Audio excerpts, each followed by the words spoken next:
Happy New Year, everybody. This is Nurse Eunice with Florida Training Academy. And in today's video, we're going to be covering our critical vital signs. How can you recognize them in order to improve patient care? So we have 40 practice test questions. This video is for nursing assistants, for patient care techs, the hospital level nursing assistants. And as we do in every video, we're going to give you 10 seconds to receive your notifications. So as you're coming in, remember, Happy New Year. I'm so proud of you all. A lot of you all have passed your CNA examinations. You're doing so well. And let's see if we can help a few more of you all pass in 2025. So let's begin. All right, so question number 1. Which of the following is considered a normal adult respiratory rate? Is it 10 to 20 breaths per minute, 12 to 20, 20 to 30, or 30 to 40? You have to know your normals, and you notify your nurse anytime something is abnormal, outside of the normal parameters. So I'll give you 5 seconds because this is an easy one. So 3, 2, and 1. And yes, if you chose B, you have it. That is correct. So the normal adult respiratory rate is between 12 to 20 beats breaths per minute. Anything below or above this range may indicate respiratory distress. Question number 2. A patient's blood pressure is recorded as 88/56. The mmHg stands for millimeters of mercury, or how much pressure. What is this patient experiencing? Is it A, hypertension, B, normal tension, C, pre-hypertension, or D, hypotension? And we'll reveal the answer in 5, 4, 3, 2, and looks like Mirtha and Danita, you have it. Yes, it is D. So a blood pressure below 90/60 is considered hypotension. This may indicate a need for further evaluation or intervention. Question 30.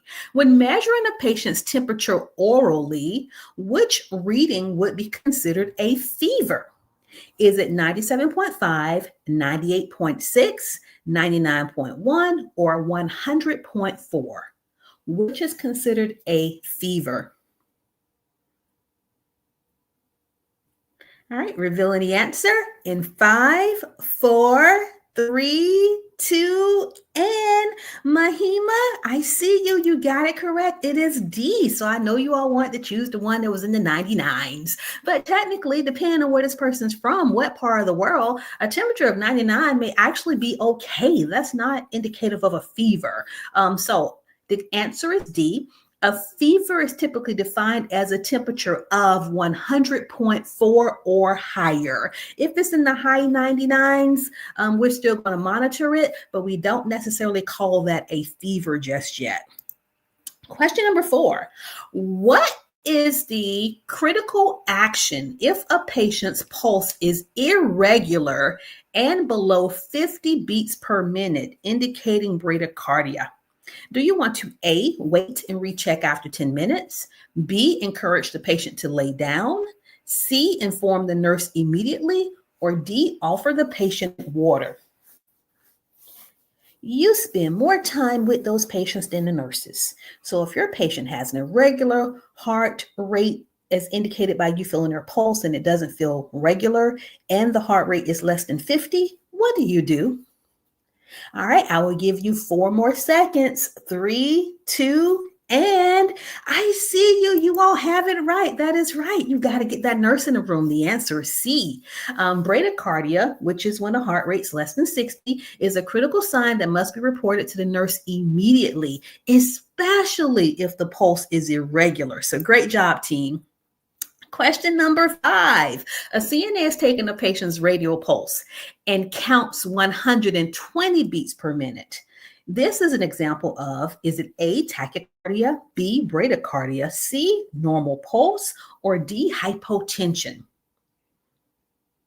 and we're moving fast. You got 12 patients today. You got 12 rooms. You're in and out. You're doing all the vital signs. What do you notify? When do you notify them? And so if a patient's heart rate is beating 120 beats per minute, that means that they have a tachycardia. So Ranita and Jerlyn, you have it. Tachy is when it's higher. It's faster than it's supposed to be. So tachycardia is a heart rate over 100 beats per minute in adults, because remember, children have faster heart rates. So in children and infants, sometimes their heart rates will be higher than 100, and that will be normal for that population. It's not normal for adults.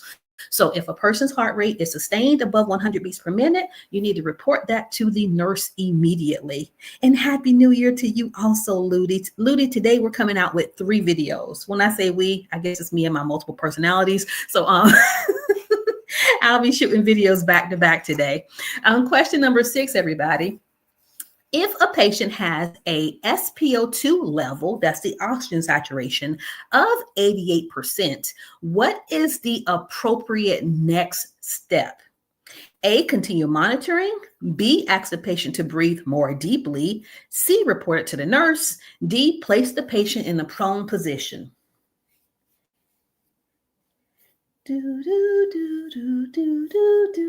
Giving you 5 more seconds. So 4, 3, 2, you go into the room, the O2 sat is 88%. Do you tell them to breathe more deeply? No, you do not. You press that button. It is C. You get the nurse in the room, because an oxygen saturation level below 90% may indicate hypoxia and should be reported to the nurse immediately. So after you press that button, then you can sit them up. You would not be putting them in the prone position. You would be putting them into a semi or high Fowler's position.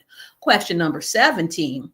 Which of the following is considered a critical high systolic blood pressure that should be reported? And I expect everyone to get this one right. So is it 120, 140, 160, or 180? Revealing the answer in 5, 4, 3, 2, and I don't see any answers yet. Let's see, maybe my computer's going slow. There we go. Now we have answers coming through, and you all are absolutely correct. You chose D. So even though the others may be indicative of hypertension, the one that requires the immediate attention is the one whose blood pressure systolic is 180. When we're approaching 200, that is a critical reading. We say that person's at stroke level. So a systolic blood pressure of 180 millimeters of mercury or higher is considered hypertensive crisis and requires immediate attention. So we got to get those pressures down. Question 8, a patient's normal body temperature is recorded as 102 degrees Fahrenheit rectally. What term describes this condition? Is it hypothermia, pyrexia, bradycardia, or tachypnea? Oh, you may have to Google search this one. So I'll give you 10 seconds. Let's see if you can get this one right. So 9, 8, 7, 6. It's like the countdown for the new year. 5, 4, 3, 2. I don't have a correct answer yet, so I'm revealing the answer right now. Yes, Stella. Yes, Lady E. It is pyrexia. So the answer is B. Pyrexia is also known as a fever, or it relates to an elevated temperature. So even though you may not hear that word used a lot in common days, it still means that a person has a fever. So great job, team. Question number 9. What is the normal pulse range for an adult patient? Is it 50 to 70 beats per minute, 60 to 90 beats per minute, C, 70 to 90 beats per minute, or D, 60 to 100 beats per minute?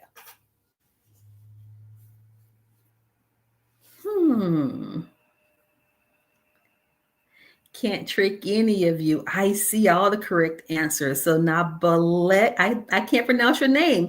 So I'm going to get it right the next time, though. I saw you. You have the correct answer. So it is D. It is 60 to 100 beats per minute. That is the normal adult pulse rate.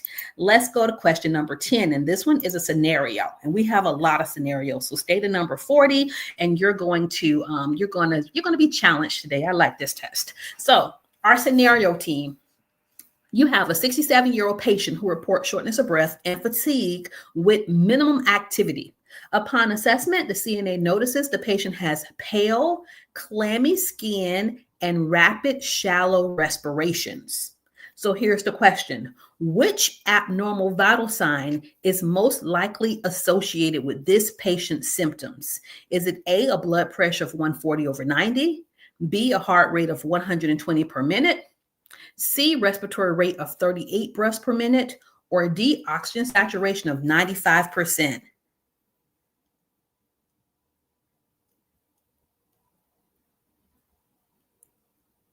I give you a few more minutes to look that over. I'll give you at least 30 seconds. And then I had to star Layla's comment. Layla, I am so proud of you. I will show your post in one moment. So everybody revealing the answer in 10 more seconds. This one was a more complicated one. So the person has pale, clammy skin, rapid, shallow respirations. Which of those abnormal vital signs would most likely be associated with that patient's symptoms? And let's see. We have a lot of we're torn between C and D. And if you chose C, you have it. Oh, she is hyperventilating. Her respiratory rate is 38 breaths per minute. That's way above the normal of 12 to 20.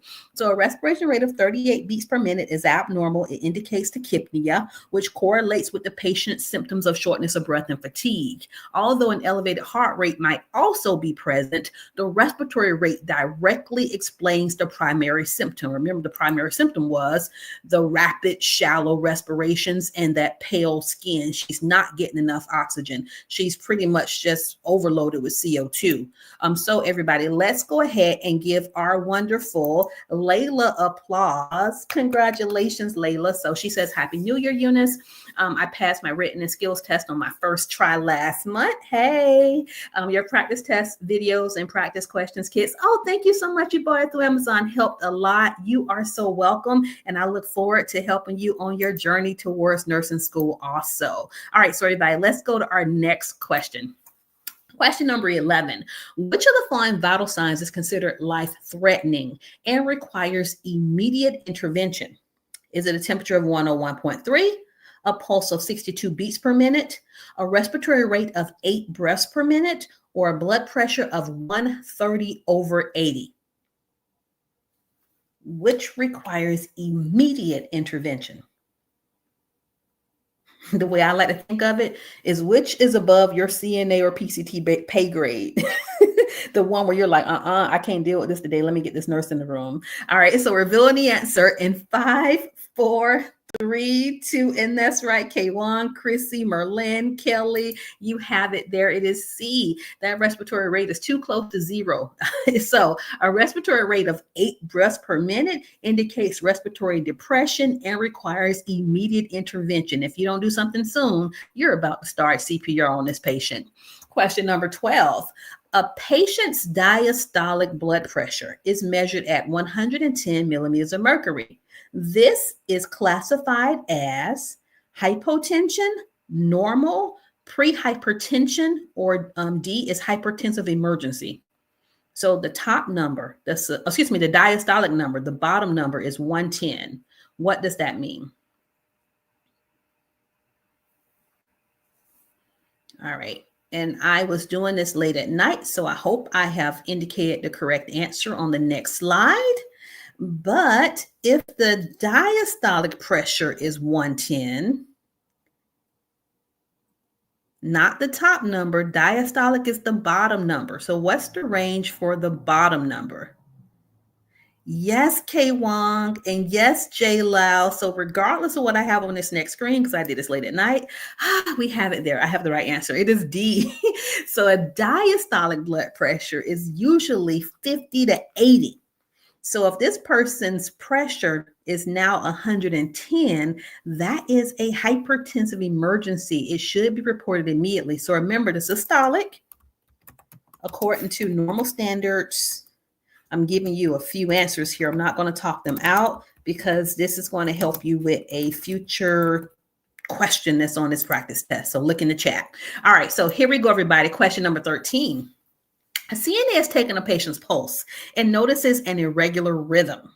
What is the appropriate next step? A, recheck the pulse in 1 hour. B, report the finding to the nurse. C, ignore it if the rate is normal. Or D, document it as normal. Forgive the typo. All right, you're taking a patient's radial pulse and it's irregular. What do you do? And that is right, everybody. It doesn't hurt to let the nurse know because this could be a change in the patient's heart rate. An EKG may be needed. So it is B. An irregular pulse can be a sign of an arrhythmia, which should be reported to the nurse right away. Question 14. If a patient's heart rate is 45 beats per minute, which condition might they be experiencing? Is it tachycardia, bradycardia, normal heart rate, or hypertension? Oh, we're learning new terminology because when you get your first job, I want you to be aware of all these medical terms when people are talking around you. So it's not just that the person has a heart rate of 45 beats per minute, because it's not going to say that as a diagnosis. What will the diagnosis on the chart? What will the doctor actually write? And if you chose B, bradycardia, you have it. So tachycardia is when it's fast.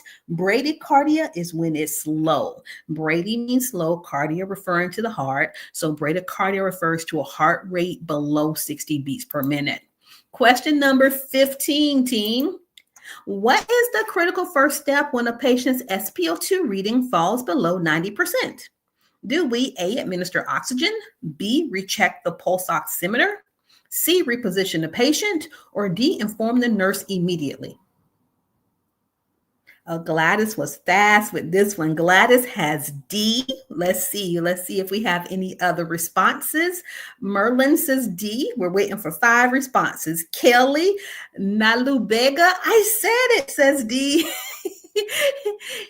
Let's see. Jacoba says B. Barefoot Warrior says D. So everybody says D, and you have it right. It is D. Low oxygen saturation below 90% requires immediate intervention. So reporting to the nurse for further evaluation is warranted. Don't forget to sit the person up while you're waiting for the nurse to come into the room. But the first thing that you would do would be to notify that nurse. Question number 16.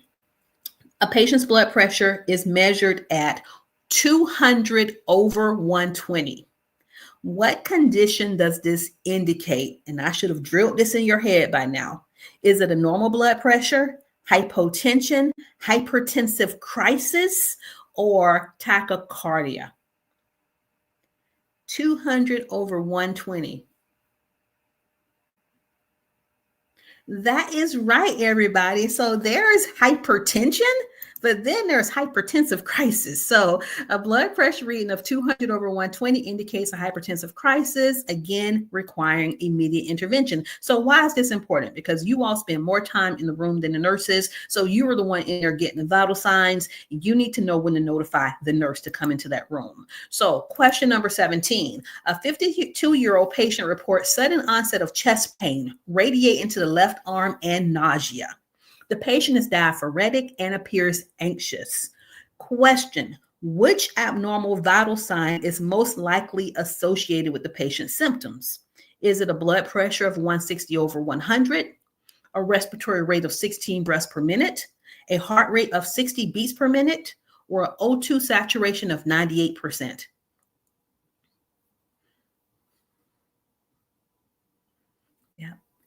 Got you thinking. A lot of you all are pre-nursing. You're doing CNA so you can become a nurse. And so while you're in that hospital, you got to be learning. You're monitoring. You're looking at these patients. And this patient has chest pain that radiates to the arm. Their nausea. You do the set of vital signs. Which vital sign is most likely associated with that patient's symptoms? And if you chose A, great job. This person is having cardiac issues. So an elevated blood pressure is a common finding in patients experiencing acute chest pain. Remember, pain causes the vital signs to increase, including the blood pressure and the heart rate. So possibly due to cardiac event like a myocardial infarction, aka a heart attack.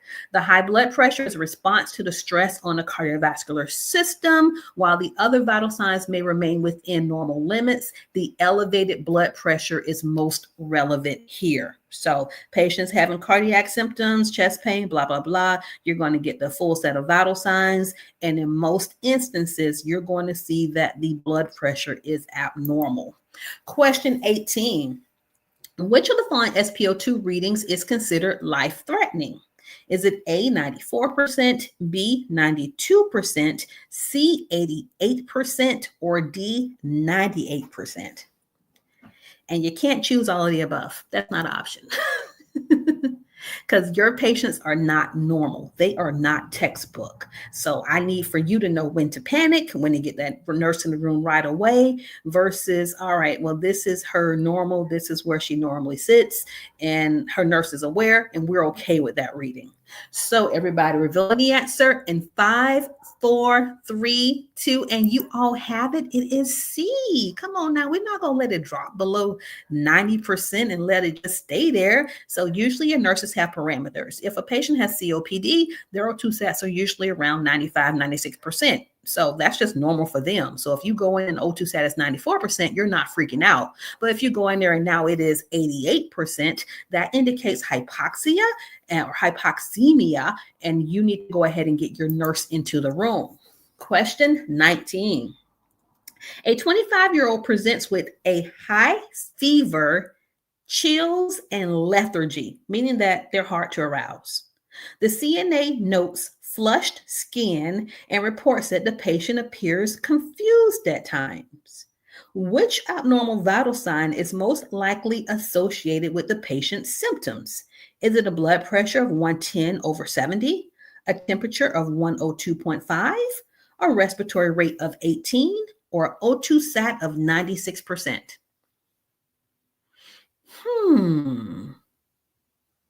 Flushed skin, confused, high fever, chills, and lethargy. So the answer is actually in the scenario. So yes, Jacobus. Yes, Jerlene. Let's see. Nalabiga, Chrissy, Najeru, you have it. It is B, that temperature. Just letting you know that this patient's not doing well. That high temperature indicates fever, which is often associated with infection and could lead to symptoms such as chills, lethargy, and confusion, especially in older people. If they get a UTI, urinary tract infection, oh my God, they're going to be so confused. So the other vital signs for this scenario were within normal limits and less likely to explain the patient's symptoms. So once the nurse starts the fluids, the antibiotics, gives the Tylenol, that person should start having a lower temperature. And then, of course, maybe the confusion will also subside. So we fight the infection and they will improve. Question 20. Scenario: a 60-year-old patient with COPD complains of increasing shortness of breath, confusion, and fatigue. The CNA observes cyanosis or bluish discoloration around the lips and slow labored breathing. Which abnormal vital sign is most likely associated with respiratory failure? Is it a heart rate of 60, a blood pressure of 150/90, a respiratory rate of 16 breaths per minute, or an O2 saturation of 82%? The question refers to respiratory failure. Which vital sign shown there would be associated with respiratory failure? And I'm doing my nursing dance because I see some correct answers coming through. You all have it. It is D, the O2 saturation of 82%. It's a critical sign of hypoxemia indicating respiratory failure. The patient's symptoms of cyanosis, confusion, and fatigue all align with insufficient oxygenation, which requires immediate attention. So when there is a change in your patient's level of consciousness, this person who was alert and oriented is now confused. They're seeing bugs. They're trying to get out the bed. Think oxygen level. Okay. Get that vital signs, including the O2 saturation. We have another scenario for you all. And if you stayed for this long, go ahead and hit that like button. Don't forget to share our videos with a family member, a friend, a colleague. And then also give us a like and share our information with others. So question 21, scenario: a 72-year-old patient accidentally aspirates a sip of water during a meal. Shortly afterward, the CNA notes that the patient is coughing persistently, appears short of breath, and has labored breathing. Question: which abnormal vital sign is most likely associated with aspiration? And I'm going to take a sip of water and let you all read that one. So give me the answer in 5, 3, 2, and you have it. It is B. So aspiration often causes airway irritation, leading to an increased respiratory rate, also called tachypnea, as the body attempts to expel the aspirated material and improve oxygenation. Persistent coughing and labored breathing are consistent with this response. The other vital signs remain normal initially. So if they're not able to clear their airway, that's when the other vital signs will start being impacted. Question 22, scenario. A 65-year-old post-op patient who received an opioid for pain management attempts to get out of the bed to use the bathroom. The CNA finds the patient on the floor reporting dizziness before the fall. Question: what is the most likely reason for the fall? Is it A, low oxygen saturation due to medication effects, B, high blood pressure from stress, C, increased pain leading to muscle weakness, or D, orthostatic hypotension caused by the opioid? Ooh, this one's hard. I'll give you 10 seconds. So yes, Hamdi, that's the O2 saturation. So SpO2, in most adult settings, we like it between 94 up to 99%. All right, everybody. I see a mix of answers revealing the correct response in 5, 4, 3, 2, and it wouldn't be a high blood pressure. It would be a low blood pressure. It is D, orthostatic hypotension. So opioids can cause orthostatic hypotension, which is a sudden drop in the blood pressure when the patient changes position. So this patient was fine when they were in bed, but now they stood up to go to the bathroom and their pressure drops, which makes them feel dizzy and puts them at risk of falls. So this side effect is particularly risky for post-op patients, emphasizing the need for assistance with mobility after receiving such medication. So that's when we put the fall alert. We usually put that on all post-op patients because we know they've had that sedation, anesthesia. It may linger in their system a little longer. And then after the anesthesia, well, now they're a little bit alert. They're still having pain. Then your nurse gives them an oral pain medication, such as an opioid. And all that lingers in their body, and it could cause the orthostatic hypotension, which is why we usually do not let them walk by themselves. All right, question number 23. A 54-year-old patient is 1 day post-op after abdominal surgery and has been receiving opioid pain medication. Oh, Lord, these opioids again. The CNA finds the patient unresponsive with shallow breathing and a respiratory rate of 8 breaths per minute. What is the most likely reason for the patient's condition? Is it A, a reaction to anesthesia, B, a pulmonary embolism, C, respiratory depression due to opioid overdose, or D, normal recovery from sedation? Why is your patient only breathing 8 breaths per minute? That's how I want you to think. Revealing the answer in 5, 4, 3, 2, and I am ecstatic. I'm very proud of you. So not only do opioids cause hypotension, they can also cause respiratory depression. So yes, the correct response is C.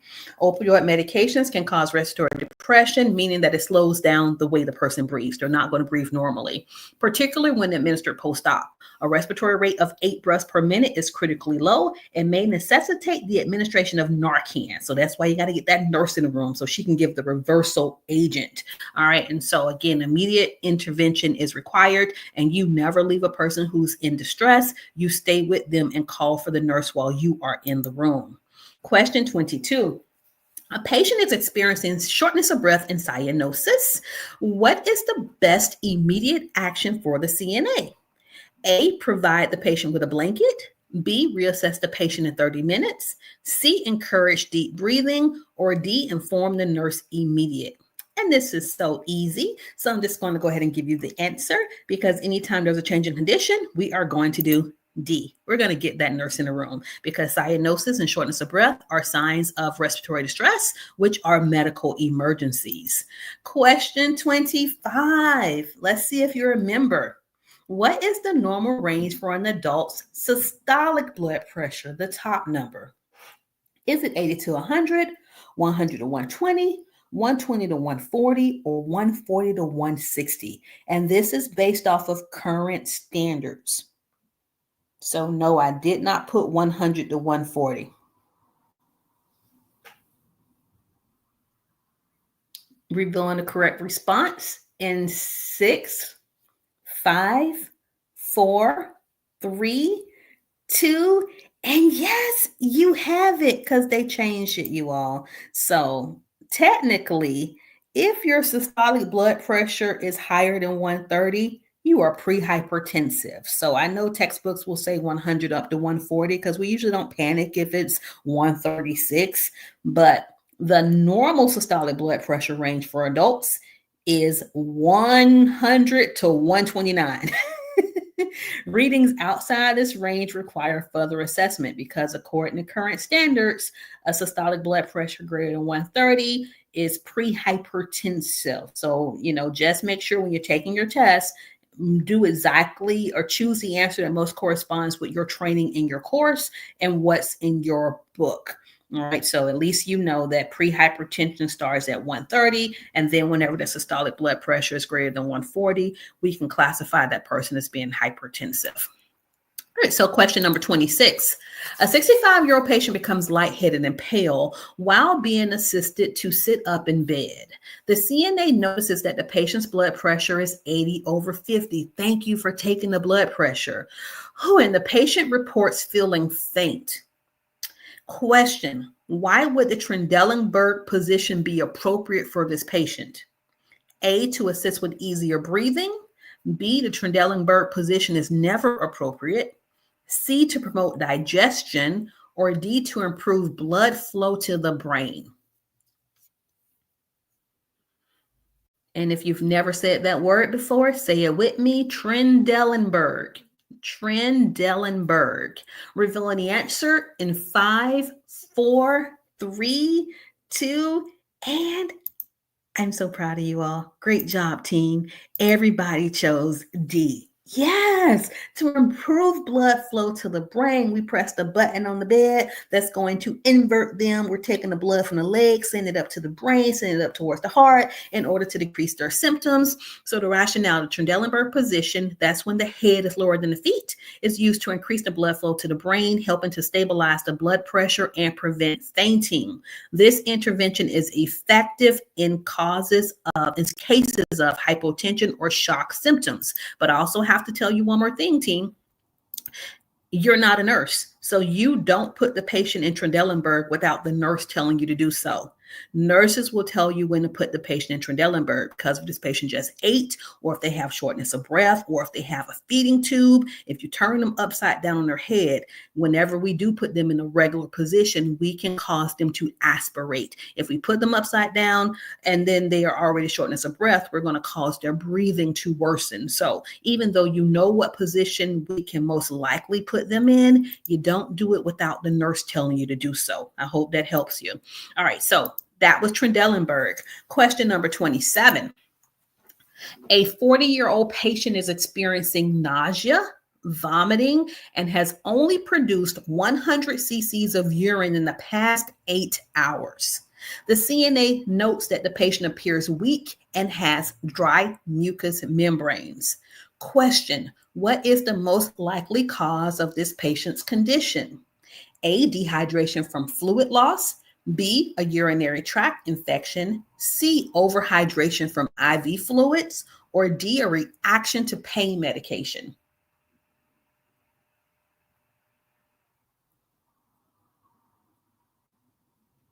I just love how smart you all are. I'm loving it. I'm loving every moment of it. And so for this question, if you chose A, You have it. You are right. So let's go back and read it. This patient had nausea and vomiting and low urine output. That means they're throwing up. They're getting rid of all the fluids inside of their body. They can't drink anything because it's going to make them throw up more, which is why usually your nurses start IV fluids.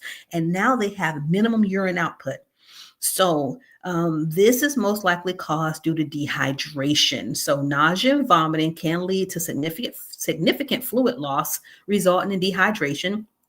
Dehydration reduces urine output, that's called oliguria, and causes symptoms such as weakness and dry mucous membranes.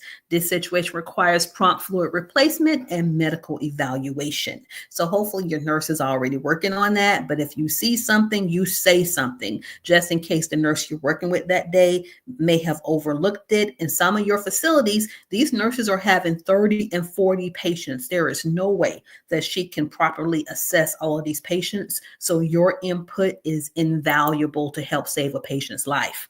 All right, so question 28, true or false?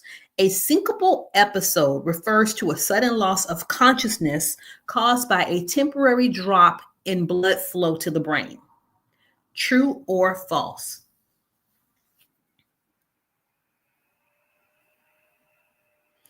My next videos will be on medications, and I'm going to start shooting those videos around 1 o'clock. So I don't have a video every evening, no.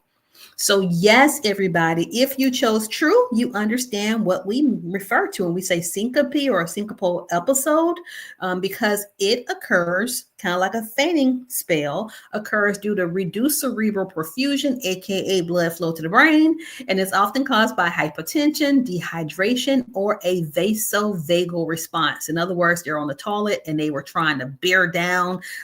They were straining when they pooped. Well, that can actually cause their heart rate to drop and they can get dizzy while they're on the toilet.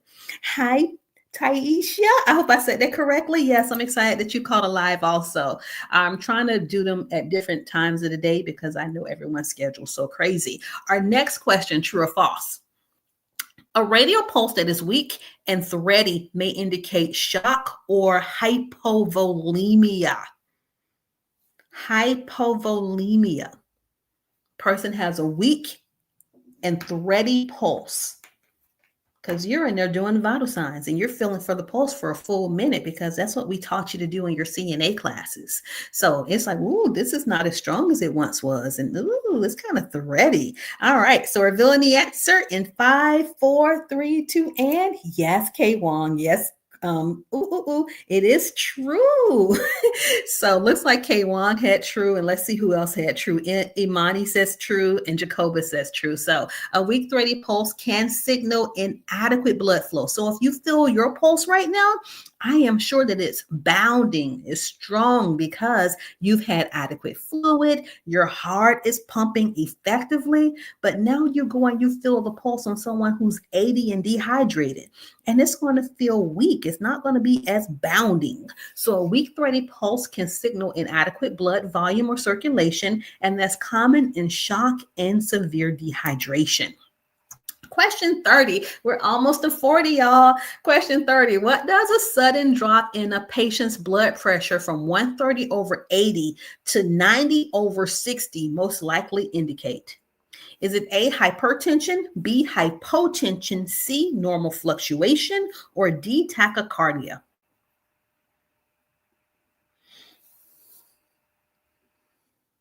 All right, so Miss Miller's blood pressure was previously 130/80, and now you check it and it's 90/60.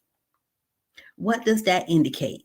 Revealing the answer in 5, 4, 3. Yes, it is hypotension. So maybe the nurse gave her too much of a good thing. Maybe that was too much morphine. Maybe that was too much Ativan. So the answer is B. A sudden drop in blood pressure is considered hypotension and could indicate shock or other critical conditions. So normally this is going to happen, or more frequently it's going to happen after pain medication administration. Those blood pressures are going to drop. All right, question 31. Where is the carotid pulse located, and why is it often checked during emergencies? So why during an emergency, why don't we just check the radial pulse? So, is it A, on the chest to evaluate heart rhythm? B, on the wrist to measure blood pressure indirectly? C, on the side of the neck to assess blood flow to the brain? Or D, behind the knee to check circulation to the lower extremities? Because it's not enough just to know why or what you were doing. It's like, yeah, I know how to check the pulse in an emergency. Why are you checking that pulse? Why don't you just check the pulse you normally check? So, revealing the answer in three, two, and hold up, hold up. Yay! Everybody got it right. It is D, on the side of the neck, to assess the flow of the blood to the brain. Let's see. A lot of you all chose C. So I have you all are right. It is C. It's not D. I just have my numbers incorrect there. So it is C. The carotid pulse is located on either side of the neck and provides a direct indication of the blood flow to the brain. It is often checked in emergencies. So if you go in a room and a person's talking to you, do not go for their carotid pulse. You would take their radial pulse. But when you do that tap and that shout, you check for responsiveness, and this person doesn't say anything, directly to the carotid pulse for 10 seconds. That's during an emergency. That way you can tell if you feel a pulse, it's like, okay, you're still calling a nurse in the room. But if you don't feel a pulse, not only are you calling a nurse in the room, you're starting CPR immediately. So let me go back and read that. The carotid pulse is located on either side of the neck and provides a direct indication of the blood flow to the brain. It is often checked in emergencies, example, cardiac arrest, because it is a central pulse, making it more reliable in situations of low blood pressure or shock. And you never want to palpate both of the carotid arteries at the same time, because you would be decreasing the flow of the blood to the brain. So you only feel on one side at a time. Question number 32. When taking a patient's vital signs, the CNA finds the following. The blood pressure is 180 over 100. The pulse is 80. The respirations are 20. Which finding should be reported first? Is it the blood pressure, the pulse, the respirations, or all of them? Because remember, your nurse got 30 patients. And when you come into old nurse, I won't say nurse ratchet, when you're going to the most friendliest nurse in the hospital, and it's like, hey, I need you to look at the vital signs, patient in room 342. And she's like, all right, what vital sign? What are you talking about, Rebecca? You need to be very specific in your conversation. So what vital sign are you going to mention first? Revealing the answer in 5, 4, 3, 2, and for this one, the answer is not D. You have to prioritize. The one that is abnormal is A. So the blood pressure is critically high and must be reported immediately, as it could indicate a hypertensive crisis. So the others are nice to know, but the report would be something similar to this. It's hello, the nicest nurse on the unit. Let's say her name is Nurse Eunice. I was taking care of Miss Jenkins in room 342, and her blood pressure was 180 over 110. All of her other vital signs are normal. I just want to make sure that you can go in there and check her right now. She appears to be okay, but I need you to come in with me. Period. Done. Make sure you document the vital signs and that you notify the nurse. So we sometimes don't mention every vital sign if the others are normal. We focus on the abnormal vital sign. That's the most critical. All right. So question number 33. Why is the radial pulse typically assessed during routine patient care? A, it is the most central and easiest to locate. B, it reflects the strength and rate of peripheral circulation. C, it provides the most accurate measure of heart rhythm. Or D, it can be used to detect oxygen saturation levels. Why do we take the radial pulse? Revealing the answer in 5, 4, 3, 2, and looks like I have 2 correct answers so far. The first correct answer came from Hereg. The second one comes from Jacobus. And you all, it is B. So how is the blood flowing throughout the body? That would be peripheral circulation. So the radial pulse located on the wrist on the thumb side is often used to evaluate peripheral circulation to determine the heart rate. Its accessibility makes it convenient for routine monitoring. Central pulses like the carotid pulse are used in critical situations, what I just mentioned, not routine care. So that is the difference. So when you're taking a radial pulse, that means that that person must be moving, they're talking to you, they have good circulation throughout their extremities. Question number 34. See if there are any new comments. All right, question number 34. Ooh, where is the apical pulse located? And why might it be checked instead of the radial pulse? A, at the wrist for assessing irregular heartbeats. B, behind the knee to check blood pressure in the lower body. C, over the heart at the fifth intercostal space to evaluate cardiac function. Or D, on the neck to monitor blood flow to the brain. And if you don't know what the apical pulse is, it is okay. That's usually a term that you will be taught in nursing school. So revealing the answer in 6, 5, 4, 3, 2, and so many people have the right answer. Let's see who has it first. Looks like Chrissy has it first, and then Mirtha and Renita and Gladys. So it is C, everybody. It's over the heart at the fifth intercostal space. The apical pulse is auscultated. So usually we listen. So we put the stethoscope in and listen at the apical, at the apex of the heart. And so it is mid-clavicular. It is checked when a more accurate measurement of heart function is required, especially if there are irregular heart rhythms or discrepancies between apical and radial pulses. So usually only nurses check apical pulses, but I need to make you aware because you have to know this terminology. Question 35. Which of the following is the most critical sign of respiratory distress? And I'm going to take a sip and wait for your answer. So is it A, B, C, or D?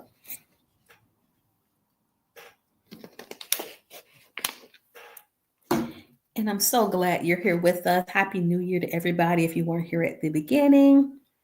All right, so which of the following is the most critical sign of respiratory distress?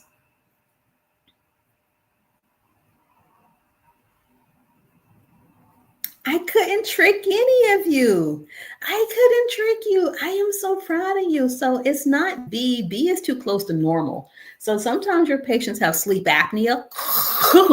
Then they don't breathe for a few seconds. And so that person, they're fine. This is what they normally do. Their respiratory rate is 11. Try to wake them up, try to stimulate them, and bam, the respiratory rate is back to 12, which is normal. So for this one, it is not B. For this one, it is not C, a O2 set of 92%. Remember those patients with COPD? They like to hang around 93, 94, 95%. So an O2 set of 92% is not the most critical of this one sign of respiratory distress. A sign of respiratory distress is going to be they turned blue, y'all. It's going to be D, cyanosis. And so Black people typically don't turn blue. So you all, the only way I'm going to turn blue is if you give me some blueberries. So I don't turn blue. I turn like this grayish color, this dusky color. You can tell that my skin is paler in an area, but usually brown skinned people do not turn blue. So cyanosis on us appears different than it would be on fairer skinned people. But the answer is D. So cyanosis, or palish skin on dark or toned people, indicates inadequate oxygenation and requires immediate intervention. Oh, thank you so much. All right, so let's go to question number 36. What is the normal oxygen saturation level in a healthy adult? I've given you this answer 3 times now. So is it 85 to 90, 90 to 92, 92 to 94, or 95 to 100%? Revealing the answer in 5, 4, 3, 2, and that's right, Sherman and Imani, you all have it, and Merlin, it is D. So technically 99% we're okay with. We don't like people being, especially if we're giving them supplemental oxygen all the way up to 100% consistently, because that can cause other issues. So, if you see us not freaking out because your patient's O2 sat is 98% on room air, that's because that's still considered normal. We don't have to put oxygen on them. So everybody, great job. Question number 37. Why are we talking about TED holes? And this is a video on vital signs because you need to know about TED holes. Nurse Una said so. So, in which situations are TED holes most likely to help manage blood pressure? Is it A, patient with high blood pressure due to a salt-rich diet? B, a patient experiencing orthostatic hypotension upon standing? C, a patient with high intracranial pressure? Or D, a patient with low blood pressure caused by dehydration?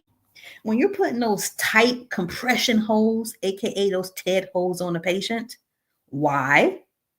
Why are we like reminding you constantly to put those holes on the patients?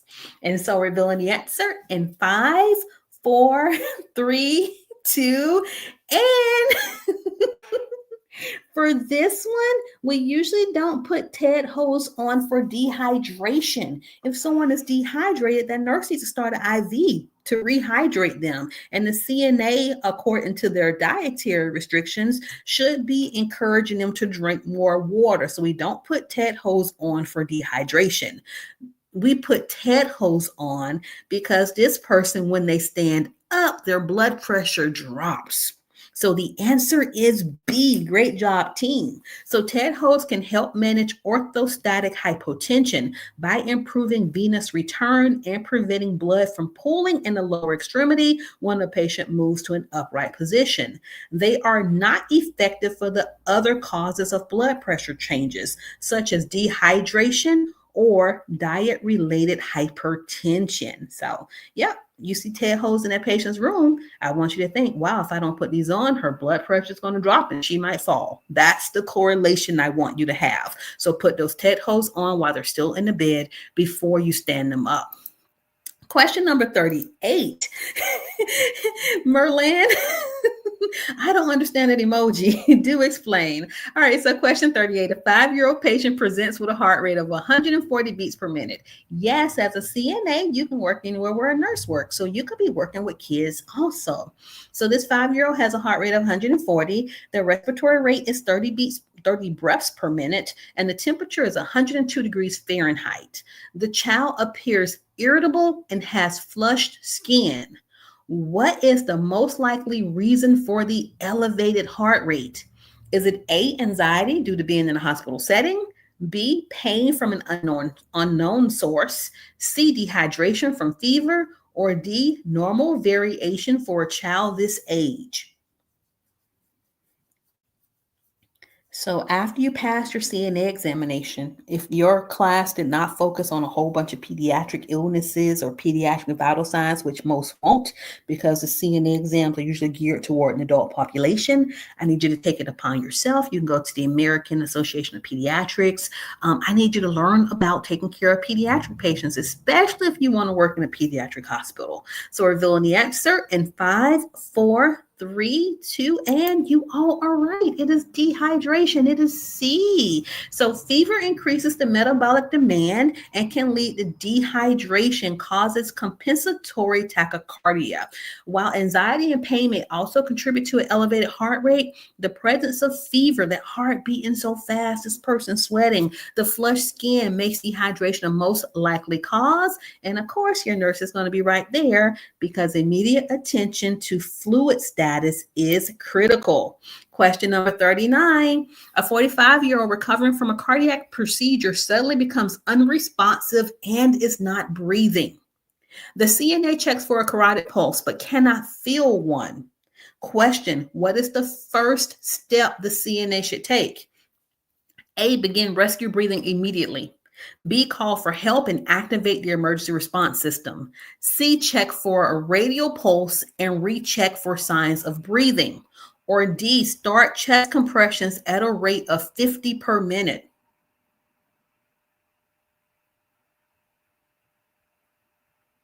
Oh, I see some varying answers, but the most answers I have are all correct. You all know we got to get the nurse in the room. It is B. You're going to call for help. You're going to press that code button. We need a whole code team. In the event of cardiac arrest, the first step is to activate. You got to get help. Activate emergency response. So it doesn't say press the code button, because if you're working in a nursing home or maybe assisted living facility, or if you're in a home care environment, there may not be code buttons. You're going to have to get on the phone, especially if you're in home care, and call 911. So you're going to activate emergency response because help needs to come with the AED. And then after that, your priority is, if they don't have a pulse, is to begin CPR at a rate of 100 up to 120 compressions per minute. Remember, if you don't have any protection, you are not going to be given rescue breaths, because you could either give the patient something or you could contract something from the patient. So rescue breaths are usually not going to be performed until your other team members come. If you're in the hospital, they're going to come with a crash cart that has the back mask device. If you're waiting for the ambulance to come, of course, when they come, they'll be able to take over the airway. Your job is just to keep doing those compressions. Don't stop, don't stop, don't stop until someone else can come and help you take over those compressions, or until a team with more experience comes to relieve you. All right, so question number 40. I can't believe we're at the end. Oh, I'm going to miss you all, but I'll be back. I'll be back at like 1 o'clock for my next video. All right, so a 60-year-old patient recovering from knee surgery suddenly complains of sharp chest pain and difficulty breathing.